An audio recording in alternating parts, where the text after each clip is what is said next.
네, 들리시는 것 같아서 바로 시작하도록 하겠습니다. 자, 오늘 랩 세미나 발표를 맡은 박사과정 김재동이고요. 오늘 발표하고자 하는 논문은 올해 시그라프에 발표된 디포머블 태그라는 논문입니다. 그 발표 연구소는 이제 카이스트 김민혁 교수님 연구실이었고요. 논문을 일단 먼저 이 논문을 랩 세미나에서 발표하게 된 계기는 일단 제가 프로젝터 캘리브레이션 이쪽 연구를 하면서 약간 좀 스트럭처 라이트 패턴의 정밀한 걸 많이 쓰다가 이제 에이플 태그라는 이런 태그 종류들을 좀 알면서 이런 태그들을 좀 많이 활용을 했었습니다. 그래서 이제 이런 걸 하면서 좀 다시 보시면은 사실 이제 혼자서 이렇게 여기 보면 이제 프로젝터 두 개를 공명에다 겹친 건데 뭐 이런 겹치는 부분에 어떤 둘 다 프로젝터 두 개를 뭐 동시에 알 수 있는 어떤 뭐 패턴을 딥러닝을 학습시킨다는 이런 아이디어들만 좀 머릿속에 있었는데요. 이제 그런 어떤 패턴에 대한 어떤 그 태그에 대한 딥러닝에 대한 아이디어만 있다가 이제 이런 관련 논문이 시그라프에 발표된 거를 보고 이제 이 논문에 대해서 좀 자세히 읽어보고 싶고 그리고 이제 패턴이라는 이 태그라는 게 좀 다들 이런 게 있다라는 걸 알면 좀 많이 활용하기 좋거든요. 그래서 랩 세미나에서 공유하게 되었습니다. 일단 이 논문의 인트로덕션은 다음과 같습니다. 뭐 다들 이런 태그들 많이 쓰시죠? 이를 보시면은 이제 선물할 때도 쓰고 QR 코드 요새 많이 쓰기도 하고요. 또 이제 로봇과 관련된 그 분야에서는 이제 로컬라이제이션 관련해서도 이 태그를 인식을 해서 내가 현재 어느 위치에 있는지 파악하고 이런 분야에서 많이 쓰이게 되는데요.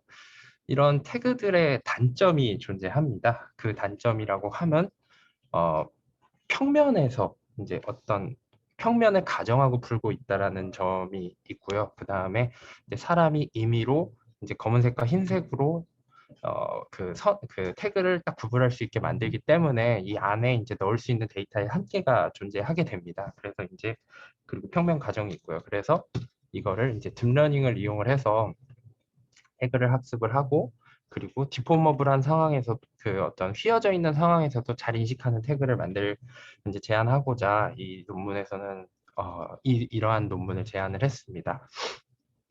그래서 이제 이거와 관련된 관련 연구를 보시면은 이제 앞서 말씀드렸던 이제 QR 코드, 그 다음에 이제 바이너리 스퀘어를 이용을 해서 사람이 직접 태그를 만들고 그걸 디코딩하는 걸 제안한 방법이 있었고요.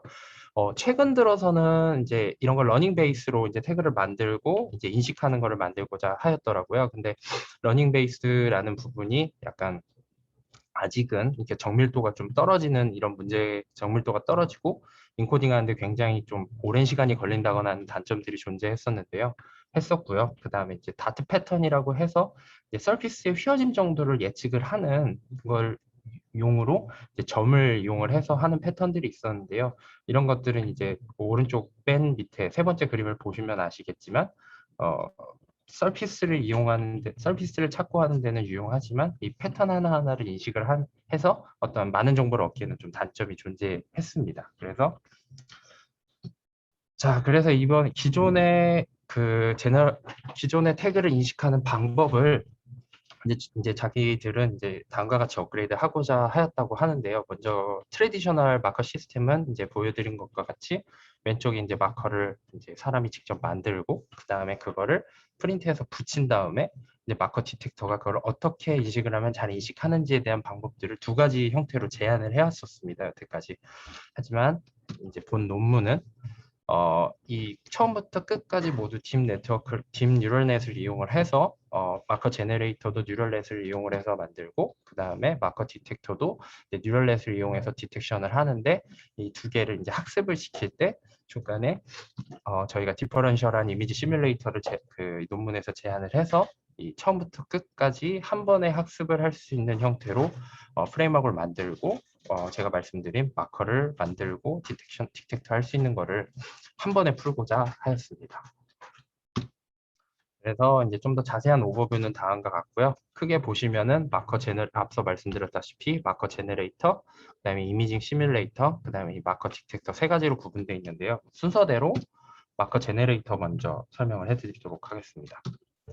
이 마커 제너레이터 같은 경우에는 다음과 같은 챌린지가 존재합니다. 뭐냐면은 이 마커 안에 최대한 많은 정보를 포함할 수 있어야 되고요. 그다음에 또 굉장히 이 마커들끼리는 굉장히 좀 저희가 찾기 쉽게 유사해야 됩니다. 그러면서 또 이 마커들끼리는 유니크한 차이가 있어야 하는 상황입니다. 그래서 이 논문에서는 보시면은 이제 맨 왼쪽에 있는 저희가 전달하고자 하는 메시지 패턴을 이제 플리 커넥티드를 이용을 해서 그 리쉐입을 하고요. 그걸 이용을 해서 이용을 해서 다음과 같은 그 뉴럴넷 구성을 통해서 최종적으로 다음과 같은 이미지를 획득을 하게 됩니다. 그래서 보시면은 아다인을 썼다고 되어 있는데요. 이 스타일간에서 제안했던 아다인을 쓴 것이 자기네가 여러 가지를 테스트했는데 가장 좋아서 이 아다인을 썼다라고 얘기를 하고 있습니다. 그래서 최종적으로는 그 시그모이드 펑션을 이용을 해가지고 3개의 채널의 패턴을 다음과 같이 만들고 있습니다. 다음은 이미지 시뮬레이터인데요. 이미지 시뮬레이터는 일단 중요한 정확하게 인풋이 뭐야? 인코디드 메시지 이게 그러니까 이게 랜덤하게 0, 1을 막 집어넣었다는 의미인 거야, 이미지로? 맞습니다. 그러니까 제가 이 트레디셔널한 패턴이요. 잠시만요. 이 패턴을 보시면 요 지금 가리키는 패턴이 이게 사실 000000 그다음에 011101 뭐 이런 식으로 그냥 비트 정보들이 포함되어 있는 것뿐이거든요. 그래서 그래서 랜덤하게 여기 보시면 네, 랜덤하게 여기다가 뭐 나는 32비트의 정보를 넣고 싶다. 그러면 32비트의 랜덤한 101010을 이제 넣어주게 됩니다. 그래서 학습시킬 때 뭐 랜덤하게 넣어주는데 이제 최종적으로 마지막에는 이제 디코딩을 할 때는 이제 제가 넣어준 것과 똑같은 메시지가 나오도록 이제 학습이 되게끔 하면 되는 거거든요. 네, 근데 말씀하신 대로 랜덤한 숫자에 불과합니다. 그냥. 네, 16비트, 32비트, 64비트 이제 제가 넣고 싶은 대로 넣을 수 있는 상황이고요. 네, 그러면은 그럼 다음은 설명을 넘어가도록 하겠습니다. 근데 이미징 시뮬레이터 관련해서는 이제 매번 이미징 시뮬레이터가 이제 그러니까 그 요구하는 거는 이제 디퍼런셜을 해야 이제 딥러닝으로 학습이 될 수 있을 것이고요. 그 다음에 이제 이 논문에서는 이제 와일드한 환경에서도 동작하게 하고 싶었기 때문에 그 하이퍼토 리얼리즘에 가까운 이미지를 만들 수 있어야 된다라고 얘기를 했고요. 또한 이제 카메라마다 이제 뭐 디스토션도 있을 수 있고 그다음에 그 저희가 패턴을 찍었지만 많은 어떤 와핑이 일어날 수 있는 상황이 있기 때문에 그런 와핑도 모두 대응할 수 있는 데이터셋을 이 이미징 시뮬레이터를 통해서 만들고자 하였습니다. 근데 보시면은 이 이미징 시뮬레이터가 사실 사람이 이제 패턴을 만들어서 직접 찍고 이제 그걸 가지고 디텍터를 학습시키고 그걸로부터 뭐 백워드를 해가지고 뭐 이미지 사진을 뭐 계속 사람이 직접 찍을 수 없고 그렇다니 이제 포워드 형태로 저희가 3D 씬을 가상 씬을 만들어 가지고 포워드로 계속 렌더링을 걸자니 굉장히 많은 시간이 걸리기 때문에 자기들은 다음과 같은 방법을 제안을 했다고 합니다. 그래서 이제 기존에 있는 이런 학습시키는 방법은 그냥 이미 이거 코코 데이터셋과 같은 와일드한 환경에다가 그냥 패턴을 위치시킨 다음에 학습을 시키는 이전 연구들이 있었다고 하는데요. 이거는 사실 어떤 빛에 대한 정보 뭐 이런 다양한 정보들이 굉장히 누락돼 있기 때문에 사실 굉장히 성능이 안 좋았다고 하고 있습니다. 그래서 보시면은 오른쪽이 이 논문에서 제안한 방식인데요. 보시면은 지금 시뮬레이터를 통해서 패턴이 이제 프린트 돼서 있는 거를 데이터셋을 만든 건데요. 보시면은 굉장히 좀 자연스럽게 렌더링 된 것처럼 볼 수 있습니다. 보시면은 그래서 이걸 어떻게 다음과 같은 데이터셋을 빠르게 자연스럽게 만들었는지에 대해서 좀 설명을 해드리도록 하겠습니다. 먼저 그 방법은 처음은 다음과 같습니다. 이제 이 기존에 있는 마커 패턴을 이용을 해서 프린트된 마커 패턴 흰색 보드에 마커를 투사를 하고요. 그 다음에 그 위에서 그 카메라로 찍은 그 마커 기준을 정보로 오른쪽과 같이 굉장히 자연스러운 이미지를 만들어낸다라고 하고 있습니다.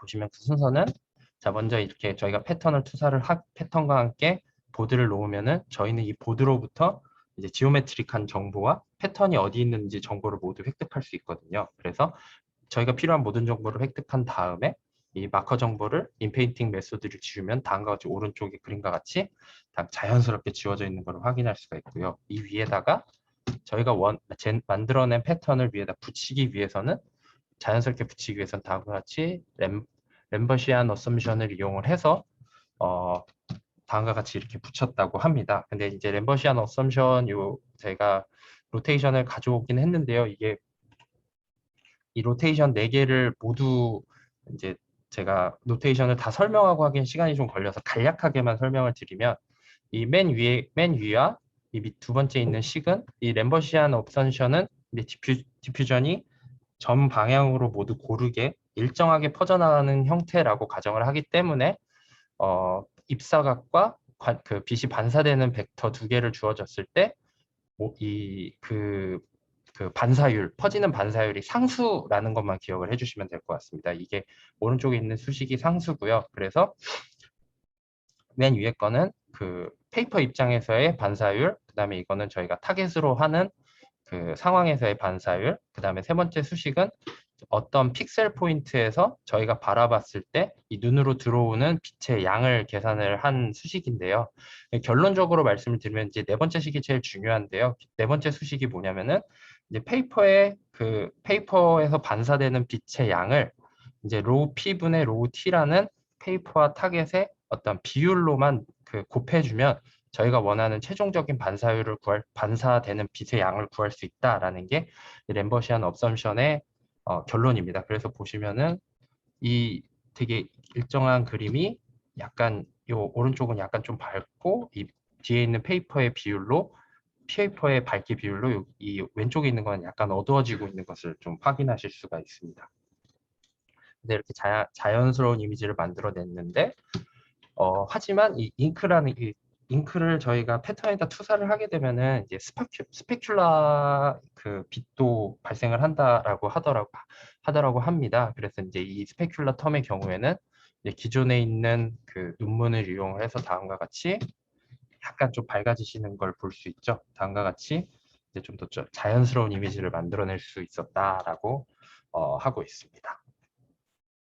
이미징 시뮬레이터 이렇게 자연스럽게 합성한 이미지를 이용을 해서 다음과 같이 이제 저희가 앞서 말씀드린 이제 레디얼 디스토션 이제 카메라 각자의 파라미터에 따라 뭐 모션 블러가 일어날 수도 있고 여러 환경에 대해서 강건하게 만들기 위해서 다음과 같은 형태로 어그멘테이션을 진행을 해서 데이터셋을 좀 많이 만들어 주었고요. 결과적으로 다음과 같은 이미지를 얻을 수 있었다라고 이야기를 하고 있습니다. 보시면은 굉장히 저는 이제 실금 보기에는 굉장히 되게 자연스럽게 잘 만들어졌다라고 생각을 하고 있습니다. 저 궁금한 게 있는데요.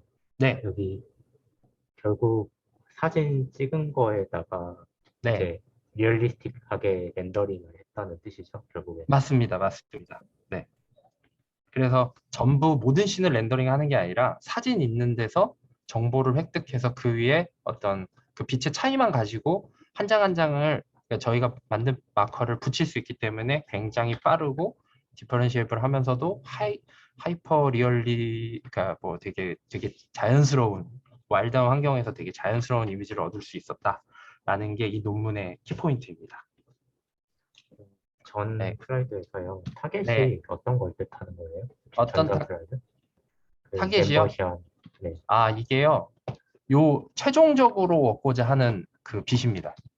타겟이 제가 이해하기로는 요 최종적으로 그러니까 요 MTLEX 잠깐만요. 이거 안 보이지?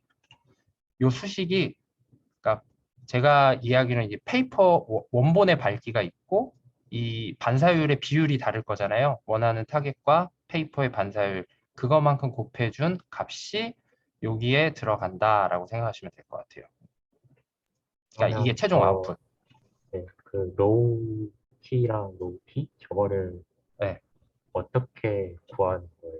아니면 뭔가 랜덤하게 진짜 좋은 질문이에요. 제가 이거를 배운 지 좀 오래돼가지고 분명히 배웠었는데 제가 좀 찾아봤는데 저도 사실 정확하게 이거다라고 설명은 어려울 것 같은데 제 생각에는 이제 컬러 값이 되지 않을까 싶어요. 이 로우 P, 로우 T가. 이게 컬러 값이 아니라 반사율에 관련된 내용인데 이게 결과적으로 이제 논문에는 이제 원본 3개 그냥 이 로우 P와 로우 T의 프로포션만 곱해주면은 쉽게 구할 수 있다라는 게 이제 논문의 그건데 이제 실제로 구현을 한다고 생각을 해보니까 이제 그 흰색 바탕에 그 밝기가 로우 P고 흰색 바탕에 그 반사된 정도 그러니까 저희가 캡처해서 얻은 정보 그 페이퍼의 밝기가 요 LMP고요. 그 다음에 이제 로우 P와 로우 T는 이제 저희가 각각 뭐라 해야 되지? 그 실제로 그 흰색과 저희가 투사하고자 하는 패턴 그러니까 되게 아이디얼한 상태에서의 그 색감을 얘기하는 게 아닐까 싶거든요. 아까 설명할 때 상수라고 설명했었는데 이렇게 보면 이 머티리얼에 따라 정해진 상수 이렇게 이해하면 된 거 아니야? 예, 맞습니다. 맞습니다. 매터리얼 따라 달라질 수 있는 상수. 근데 저는 그게 컬러도 영향을 준다고 생각했는데, 그러니까 제가 이 수식을 이해하기에는 이게 이 페이퍼에서의 그 컬러 값과 T의 컬러 값이 저희가 이제 눈으로 봤던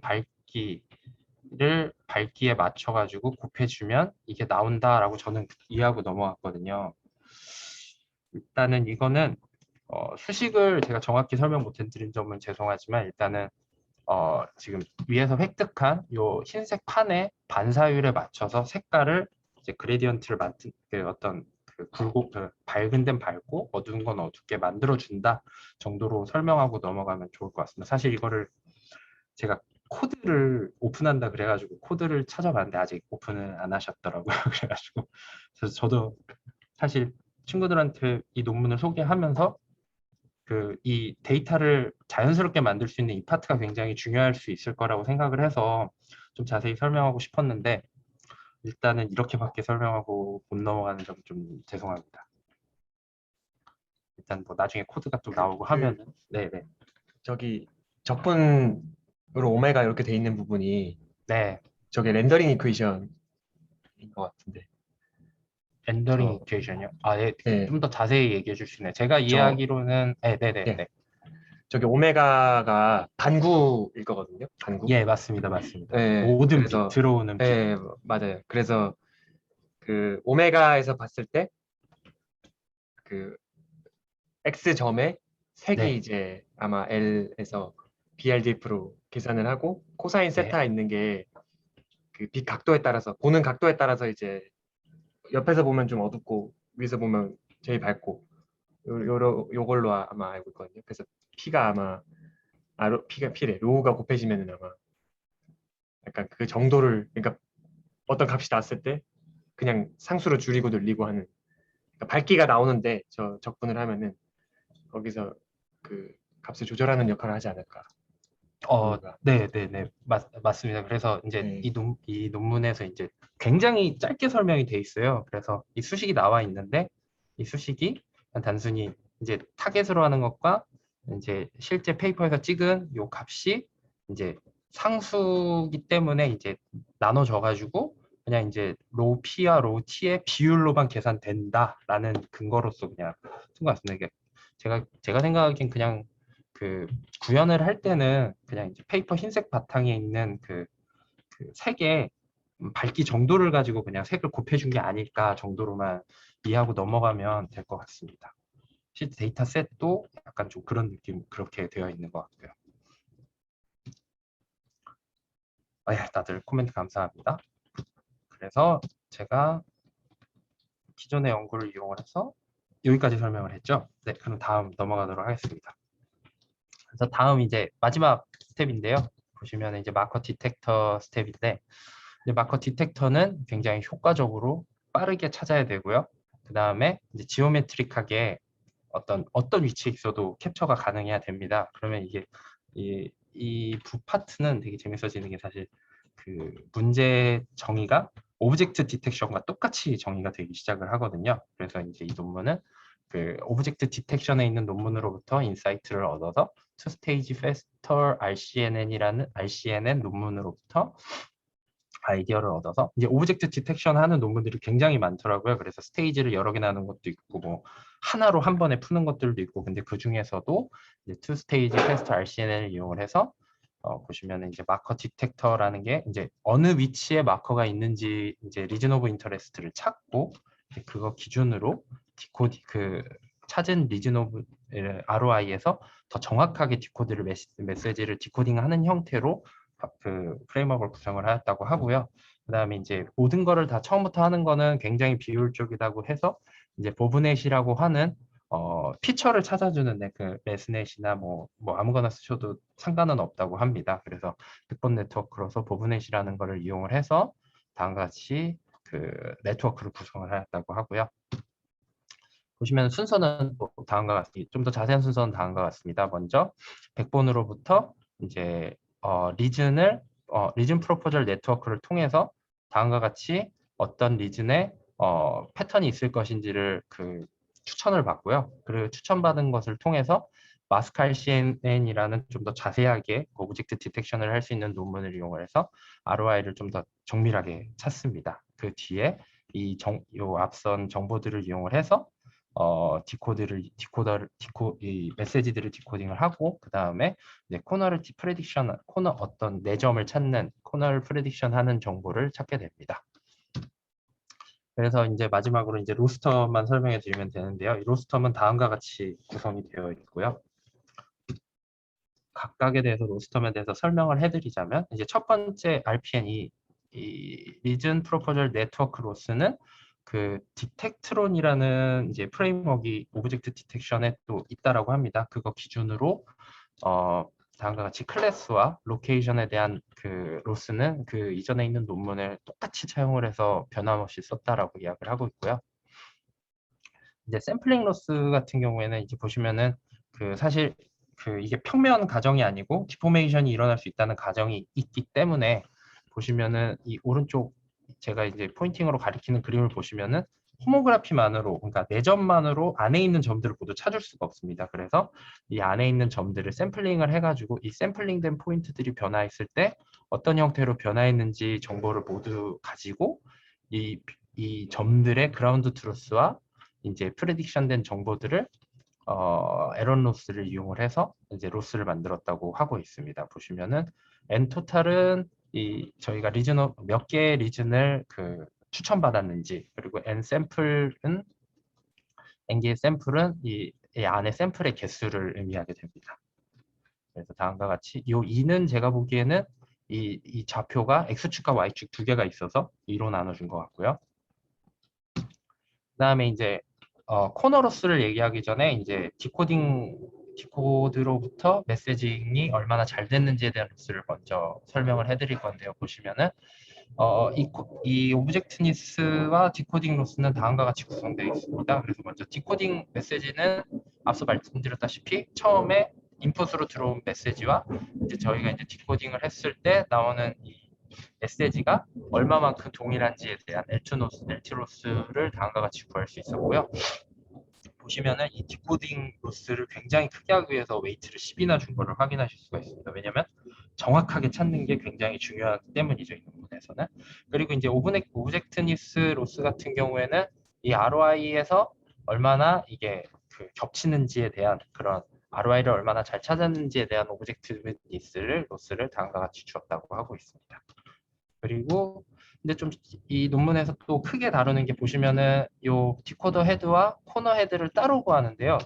이 코너 헤드 같은 경우에는 자기들이 요 디코더 헤드에서 같이 코너 프레딕션도 함께 구해 보니까 그 코너 같은 경우에는 시멘틱한 정보가 필요 없기 때문에 굉장히 로우한 정보기 때문에 오히려 디코더와 함께 그 찾게 되면은 굉장히 좀 안 좋게 퀄리티가 나온다고 하고 있습니다. 그래서 따로 네트워크를 이제 빼서 다음과 같이 요 네 점이 얼마나 잘 들어맞는지에 대해서 코너 프레딕션을 한 정보를 다음과 같이 로스텀을 만들었고요. 이거 보시면은 이게 코너가 4개다 보니까 4개에다가 XY축에서 8로 나눠졌고 이제 그 찾은 리전 오브 인터레스트만큼 토탈이 있는 것을 확인하실 수가 있습니다. 네, 로스텀 다 설명. 샘플링 로스 설명할 때 네, 여기 패턴들이 여러 개를 한꺼번에 얘가 디텍트할 수 있는 거야? 그러니까 이 코드가 하나만 들어오면 그거를 리전 오브 인터레스트에서 찾아내는 게 아니고 여러 개가 예, 예. 어, 교수님. 패턴이 여러 개가 있어도 찾는다는 거야? 이 그림이 약간 그렇게 보여서. 맞습니다. 교수님 보시면 이 RPN 네트워크가 그 개수만큼 추천을 해주고요. 보시면은 디코더 헤드 자체는 보시면 여기 그림이 여러 개가 있는 걸 보이시죠? 지금 이 대답이 맞나요, 교수님? 그러면 그 말은 리전 오브 인터레스트도 여러 개가 되는 거야? 맞습니다. 오케이. 이 그림이 사실 저도 제가 이야기로는 이 리전 오브 인터레스트만큼 이 디코더 헤드를 한다라고 이해를 했거든요. 이 그림 자체가. 그래서 저는 사실 요 ROI 요 가운데 있는 그림이 여러 장이 돼야 될 것 같은데 한 장만 그려져 있어가지고 저도 조금 의심이 가긴 하는데요. 제가 지금 논문을 계속 보면서 이해하기로는 이 ROI 자체도 여러 개가 나오는 걸로 이해를 하고 있습니다. 오케이.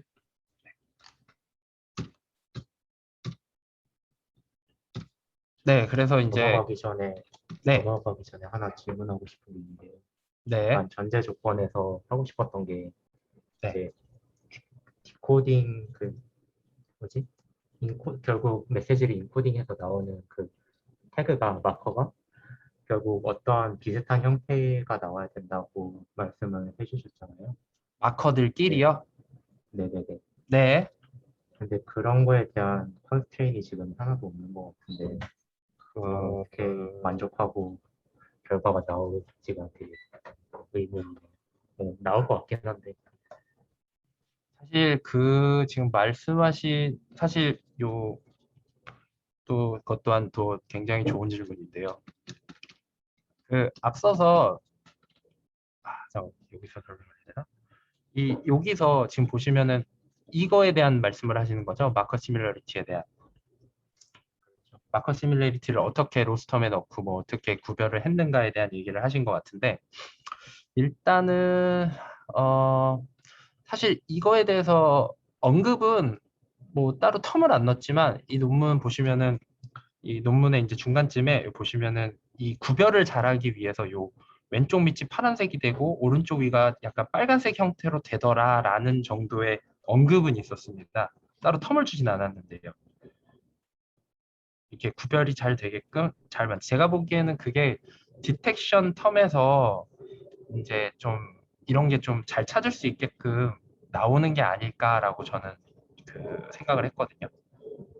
여기서 텀을 주진 않아서 뭐 마커를 만들 때 뭐 정확하게 비슷하게 대한 텀은 없지만 이제 디텍트를 할 때 필요한 요소다 보니까 그게 이제 백 프로파게이션 하면서 이제 디텍션에 있는 정보들이 요 마커 제너레이터에 영향을 주는 게 아닐까라고 생각을 했었습니다.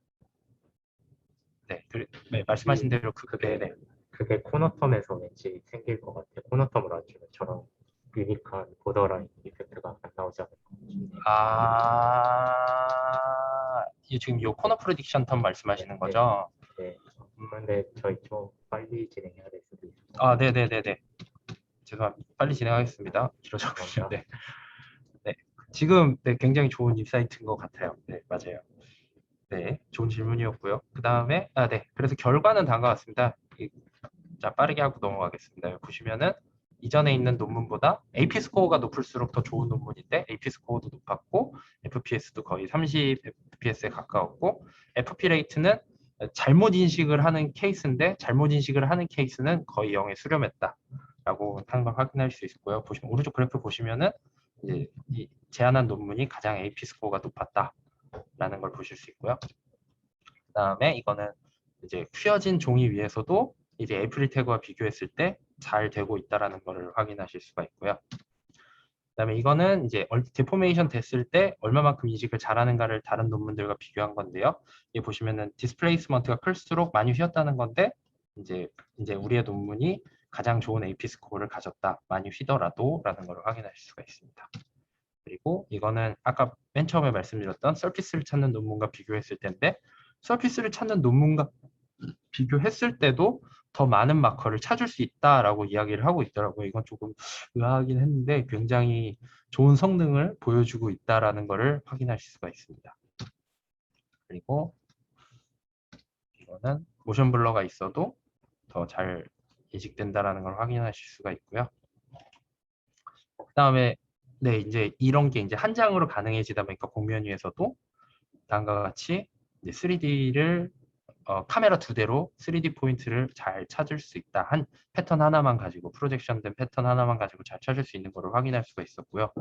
굉장히 신기하더라고요. 이 마커 굉장히 작아 보이는데도 인식을 굉장히 잘하고 있더라고요. 그리고 이거 같은 경우에는 그 사람 몸에 붙은 태그가 이제 휘을 수 있는데 그런 상황에서도 잘 인식을 할 수 있다는 걸 보여주기 위한 어플리케이션이고요. 그 다음에 기존의 에이프릴 태그보다도 더 그 플래너 환경에서도 훨씬 더 잘 인식을 해서 보시면은 깜빡임 없이 AR에서 사용할 수 있다는 걸 보여주고 있습니다. 네, 결론입니다. 그래서 네, 그 엔드-투-엔드 옵티미제이션을 이용을 해서 포토리얼스틱한 디퍼런셜 렌더링을 통해서 처음부터 끝까지 딥러닝 학습을 통해서 만들 수 있었다라고 얘기를 하고 있고요. 뭐 모션 블러나 디포메이션의 강한 패턴을 제한을 할 수 있었으며, 그 다음에 그 안에 그 똑같은 사이즈 안에 굉장히 많은 메시지를 포함할 수 있는 태그를 제한했다라고 이야기를 하고 있습니다. 감사합니다. 네, 발표 여기까지 하도록 하겠습니다. 네, 시간이 질문 어떻게 할까요, 부장님? 그 사실 뒤에 일정은 없는데 지금 카이스트 중계정이 뭔가 문제가 있다고 그래서 퍼진다고 하더라고요.